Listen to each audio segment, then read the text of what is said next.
اسلامی شارع اصلی الله است. شارع یعنی کسی که قوانین خوب، خراب، صحیح، غلط، حق، باطل، حلال و حرام تعیین میکنه. نفهمید؟ متوجه هستین؟ کسی که خوب، خراب، چی خوب است، چی خراب است، چی حق است، چی باطل است، چی درست است، چی غلط است، چی حلال است، چی حرام است، چی جایز است، چی ناجایز است. این کی تعیین میکنه؟ الله تعیین میکنه.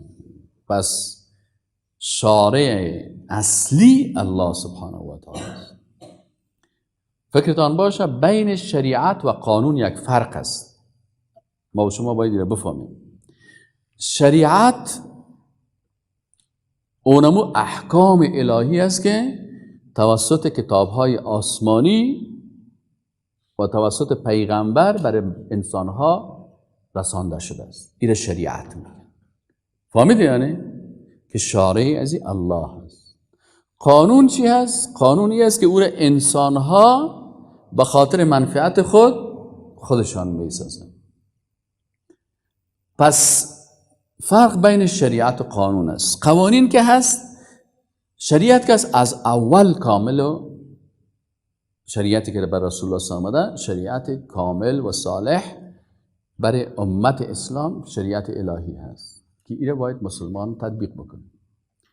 و قانون که ساخته میشه باز قانون مراحل داره که در 15 حقوق شما شاید خوانده باشین، در شریعت و حقوق، در مسائل حقوقی که ما درس میتیم باز تاریخ قانون خوانده میشه که قانون تو یک تاریخ داره که اول از یک قبیله شروع میشه، قانون قبیلوی میباشه، از فامیل مثلا کلان فامیل است، باز بعد از کلان فامیل باز بالاخره کلان قبیله قانون میسازه، احکام از اون من حیث قانون تطبیق میشه.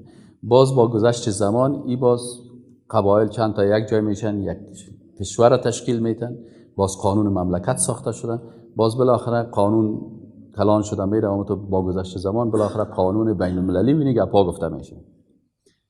ابتدا از بسیار ضعف و اشکال تقلیدی و ضعیف شروع میشه و متى اساسا پیش رفته میشه. قانون است. اما شریعت الله کس این مراحل نداره. شریعت الله از اول وقتی که در زمان رسول الله صلی الله علیه و نازل شده شریعت کامل هست که برای بشریت الله را چیز کرده، نازل کرده. خب متابعت از شریعت این جزء از ایمان مسلمان ها هست. چرا؟ الله سبحانه و تعالی میگه که ثم جعلناک علی شریعت من الامر. ای پیغمبر صلی الله علیه و سلم تو را ما گشتاندیم به یک شریعت از اوامر، فتبعا پس تو متابعت از این بکو. ای پیغمبر مکلفیت تو هست که از الله یاد بگیری که چی حلال است، چی حرام است، چی واجب است، چی فرض است، چی لازم است، چی لازم نیست، چی خوب است، چی بد است، چی حق است، چی باطل است. کل از الله تعیین